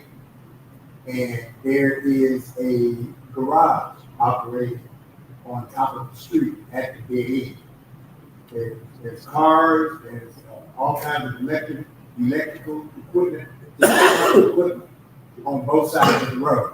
Now the garage, he has built the garage on top of the road. Because the garage, you can see the stop sign and the barrier behind what the garage is. So I've asked the police to send somebody down there to look at it. And so my question is, what can we do about that? And that seemed, I thought that was an easy fix. It's off McGurn and Sylvester, I think, right off L. When you cross the railroad track coming from East Madison, cross the railroad track, it's that first block to the right. There's a trailer house sitting on the corner. It's called Snyder's. The garage is actually on top of the street. Yes, Snyder, I'm sorry, yeah, Snyder. And so what can we do about that to get that taken care of? That would be something that we reported to code. Code takes care of all non-conforming structures that are on things. Yeah. If it is upon a public roadway, you're gonna have an issue that can be law enforcement, but code enforcement does have law enforcement powers, probably better suited than code enforcement, but Mr. Thornton is one who would go out there. He's kind of the eyes and ears investigator for somebody who's outside of what is on beautification ordinances or violation of those, and he would proceed with those. That, it's kind of, yeah, I appreciated that, we can to take a look at that. Again, that's something real big, and sitting on top of the dead end. And he's got a lot of stuff in that area. It's one of those ones that kind of falls between, because, essentially it is a public roadway, but it's more. Lead to the flood. She's not here. City attorney. And that's me. The big update was that we ended up with judgments out of the environmental court. We have environmental court in January. We have a plan. We presented and acted for the Flaky property, owner properties, and it was discussed earlier. And we're headed into January to put together the details on the ambulance service quality insurance panel, put together your alcohol study, your fees, and changes, and also bring forward changes on the occupational licenses. Okay, what about we talked about rolling the tax? That comes across every so often. I have to see when it comes next. Because we didn't do it last time. We did not, and there are certain ones that come every year based on assessments. We'll know more about that headed towards the end of March. Once all this collections roll in. Generally speaking, your collections roll in between now and March. They got their notices and they start rolling in. Then they gauge where your property taxes collecting based on it, and did you collect sufficient enough to be able to either go up or down. In that instance, there is a deficit there that Mr. Smith gets into, and he'll probably have more of that number as we get the total strong successful. And I have an updated number again, like Attorney Dale said, once the collections come in, and I probably meet with the assessor and get those estimates for you. So in the event that comes up, I'll be able to tell you the specific amount straight from the tax assessor and not just some estimate that'll come up with. Well, I guess we want, when that time comes, we want to be crystal clear that's not to be taxed. It's already on the books, it's already been approved by the voters and all that. We just haven't rolled them up like other municipalities have. And other people in the district also rolled theirs up. We just did not roll ours up last year or the year before. So, yeah. I mean, you want clarity when it comes to the voters, because you don't want them to think this is new tax. It's already on the book. We just stay at the level we were the year before.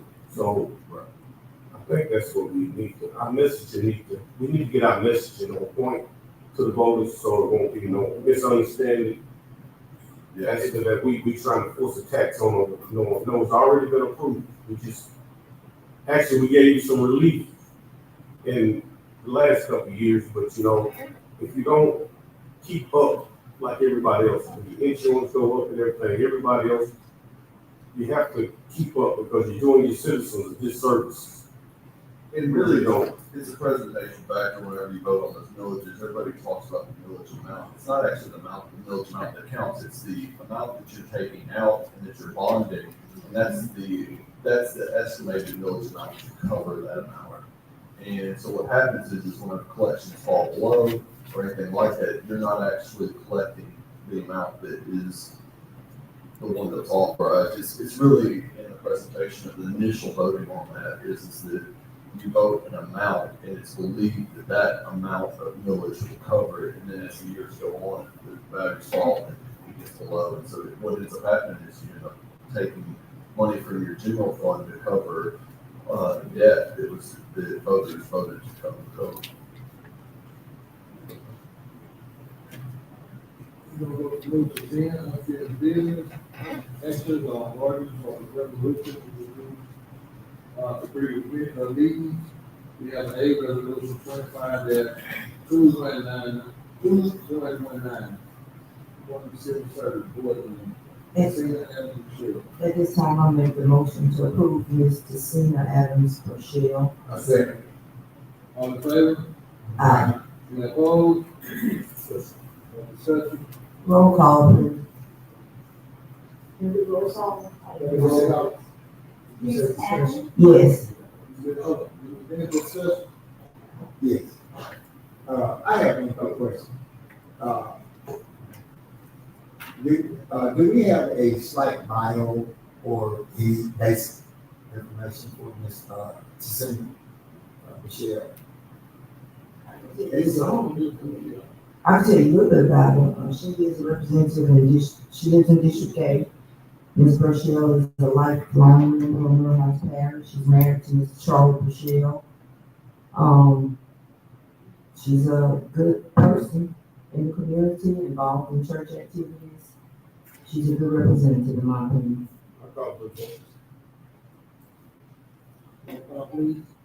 Ms. Tappan? Yes. Mr. Doty? Yes. Mr. James Green? Yes. Mr. Darren Green? Yes. Mr. Locke? Yes.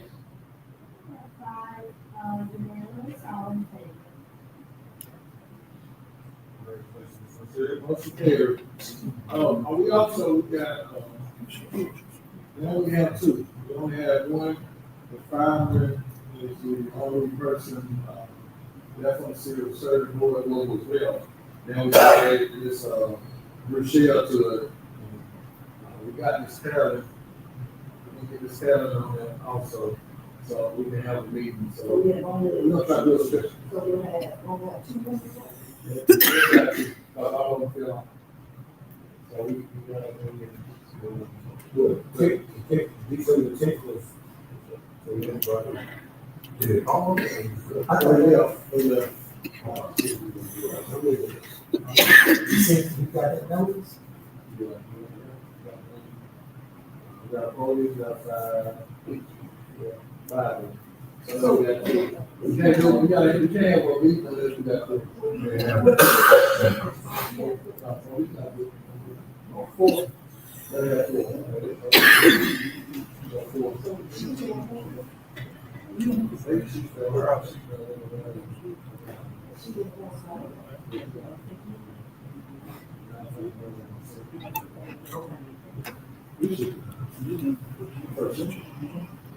All right.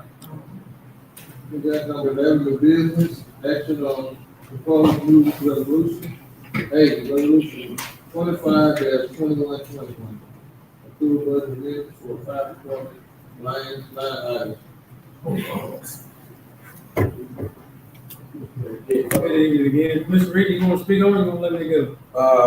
You can chime in, I'm just, go to the parameters of the resolution. It was, I put it in your packet, they, modified, I don't want to give y'all a whole bunch of pages. It don't affect the two line items. We reduced, administrative, line item in the miscellaneous category by $9,000, and we increased fire protective gear. Chief will tell you, justification for that increase, and, well, he'll tell you the two reasons that went into that. And again, the bottom line budget did not change. The budget is $4.3 million in revenue, $14.3 million in expenditures. So they were just moving money between existing object categories. And just FYI, members, the Budget Act is found in Title 39, sections 1301 through 1315, 14 statute. If anybody has any questions about whether or not we're in compliance and they call you, tell them to cite the statute that we're not in compliance with. And we get them explained to you. It's Title 39, section 1301 to 1315. That's the Budget Act. You get a call and they say that something, bring up some issue, and the questions are, you don't get them. And we're not saying they're not answering questions, but you know, make sure they give you more information so you have an informed opinion about what they're trying to address. Because if they're not citing a specific law, then I'm not sure you can help them anyway. That's section 1301 01 through 1315. So again, the chief will tell you justification for that $9,000 increase, and it's mainly on two different reasons. And chief, you want to elaborate to that? Yeah, so I'm asking for, y'all to please consider, approving this amendment, this fire department line item for personal protective gear. It'll go to purchase my new recruits that just graduated a new set of buckle gear. The reason for the 9,000, y'all know I try to stay within budget. I pride myself in being able to project the budget. And I had the correct amount projected in the amount of 18,000 for the year. That's basically what it takes per year. But for whatever reason, there's a couple of invoices from last budget cycle that did not get paid until this budget cycle flipped over. So in the amount of $9,000. So that's what made me short moving forward. Yes, sir. Other office. Yes, yep, absolutely, right there, yeah, so y'all approved that 35 sets of gear, so I have 39 employees, this will buy the 4 new employees their gear, yes. I say. Any discussion? All in favor? Opposed? Motion carries. Thank you. Appreciate you. Yeah, y'all have a good night. Have holidays. We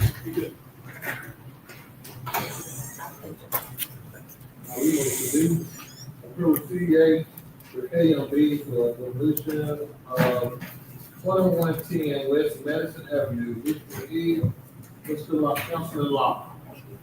Mayor, before we have an opportunity to have certain parts of the area, our corridor on West Madison have different, homes and buildings come down. None of these places are adjudicated property. They're all personal homes. They're not adjudicated property. We have an opportunity to pay them to help us to tear down another piece of property. Nobody's there. 2110 West Madison. That's the question. It's looking real good on this. We're trying. Hey, can someone tell me the person performing the work? Okay, we have two that put in, now anybody can put in a bid, but basically this bid came from, I think from This came from Mr. Wood Nelson. Wood Nelson. Ms. Hawkins is performed two of them. Right. Mr. Nelson is performed So- the other two. Is that? But okay, hold on, is they licensing funded as well? That is all facilitated through, K&B. That they have, yes. I've talked to Mr. Willie Nelson with regards to his, and he has, and he's actually going to help us, talk with the first. We had a previous issue with the Hawkins. Well, the reason I asked because, and again, like I said last meeting, I have several locations in my district. If we keep going down, I just want to know, and I'm not trying to go to KMB. I'm not going to KMB. I would love to go through this particular person, share a house if he does a good job. I just want to know, because even with reading the license, I thought you had to, when they come in the fifth, they have to be over a certain amount. There's graduated thresholds. One is, I believe, the threshold is 5,000 or 7,500. You do what's called like a mini license where you have to do almost an affidavit. Then once you get above the threshold of 25,000 in a calendar year, then you have to have what is actually the state board contracting license. One is, so there's 0 to 7,500 would be, you don't have to do anything. 7,500 is about 25,000, it's just this affidavit license where you execute with, basically put on notice that you're doing this work, and they keep a database of it, and then above that 25,000, I'm like, yeah, that's contract. We don't need no more red tape. We're not trying to make it difficult to accomplish our goals. Our goals is to fight blight and not to have all this red tape. We're trying to make it streamline the process, make it simple, so we can go out and get people to go tear down old houses and do whatever we can to make that. I have one of those things where I actually, I want to do the contract board, and it's Hawkins and Willie, and Mr. Willie Nelson. We're trying to do something with an intern building is actually different. Okay, so I guess I got one other question left you made, so it's not, they're not finished. So, I'm talking about the W-9, I want to be perfectly clear, so we won't have this problem anymore. The person that's doing the actual work, not the person that owns the house, not the person that signed, but the person that's actually doing the work. We're gonna draw up the CDAs now, and those are the ones who gonna have to present the W-9. So if they're gonna do the work, they're gonna have to present the W-9, what I'm getting. So anybody you go out and get, they're gonna have to present the W-9. It's been that way ever since the meat thing came into an issue, we've done that. So walk me through my process of me. Once I locate someone that's gonna tear down a house, and I will be with them. So do I need to? So the process, if it's somebody who's gonna tear down a house, it's not otherwise the city's done anything to it, okay?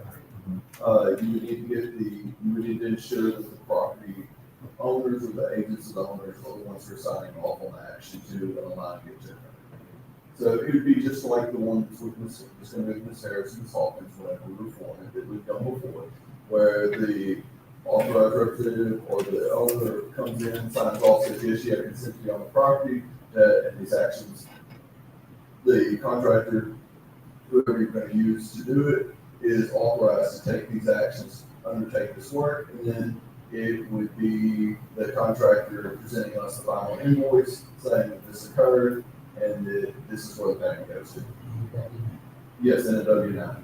So is it possible that we, as a council, I'm just asking a question, because it's taxpayers' money. Is there any reason we cannot put a cap on each property? You know, so we won't get a property for 8,000, because I looked at most of these properties, most of the people that's been tearing down these houses for the last 15 years, because I was looking at code enforcement too, I saw the price range. What I don't want us to do is taxpayers be charged an excessive amount by the same people who's doing it for this amount, but now we're in the process of tearing down a bunch of houses to increase the price to the investor. Well, the stipulations most definitely, because we have people that's willing to tear down houses and work with the city. That's when the red tape come in. I don't want people that's willing to help and not choices on the leg, you just gotta go through all this red tape. I think important to clear a lot of that, and I think you have a wide sampling of what it looks like now, except you probably more commercial, because now we're working on. Let me say, it's still a work in progress. Each one that we've done is doing some different things, but these properties are not adjudicated. The biggest problem is getting the person that owns the property. And if you have airship, then you have another issue. So it's getting the property owner to agree to let that property be going down. That is the hardest part of the process, and really, can be kind of the heavy lifting on that for us. They did the heavy lifting. They contacted all of the people, but they want to carve it. They can't go inside the city. Yeah, on the carve. And I do get calls about different houses, but can be just working on the corridors of that. How many companies you got? East Madison, I'm talking about the new spot. It's they only 5.